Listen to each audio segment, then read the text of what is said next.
శ్రీ వెంకటేశ్వరుడు మొదటిగా వెలిసిన క్షేత్రము తొలి తిరుపతి.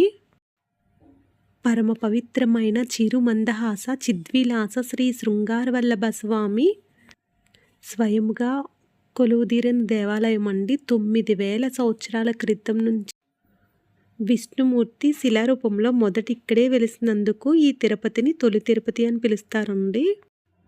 చిద్విలాస వెంకటేశ్వరుడు నవ్వుతున్నట్లుగా ఉండే విగ్రహం చిన్నపిల్లలకు చిన్నగాను, పెద్దవారికి పెద్దగాను, ఎంత ఎత్తులో ఉండేవారికి అంతే ఎత్తులో కనిపిస్తుందండి.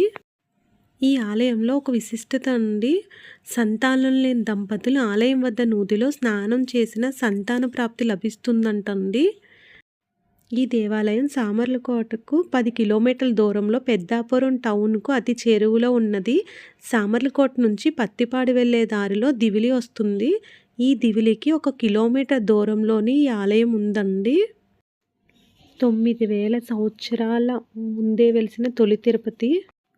తిరుపతి అనగానే మనందరికీ ముందుగా గుర్తొచ్చేది పెద్ద తిరుపతి అండి. తర్వాత వచ్చేసి ద్వారకా తిరుమల అండి. కానీ అన్నిటికన్నా ముందుగా వెలిసిన ఆలయం అండి. చాలా విశిష్టమైన ఆలయం. వీలుంటే ప్రతి ఒక్కరూ వచ్చి స్వామివారి దర్శనం చేసుకోండి. ఆలయం అయితే చాలా బాగుందండి. ఈ బావి దగ్గర ఉన్న నీటితోనే స్నానం చేస్తే పిల్లలు కలుగుతారంటండి. చూడండి బావి అయితే.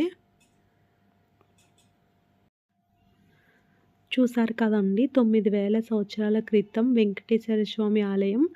ఈ వీడియో కనుక మీలో ఎవరికైనా నచ్చినట్లయితే ప్లీజ్ లైక్ చేయండి, షేర్ చేయండి, ప్లీజ్ సబ్స్క్రైబ్ చేయండి.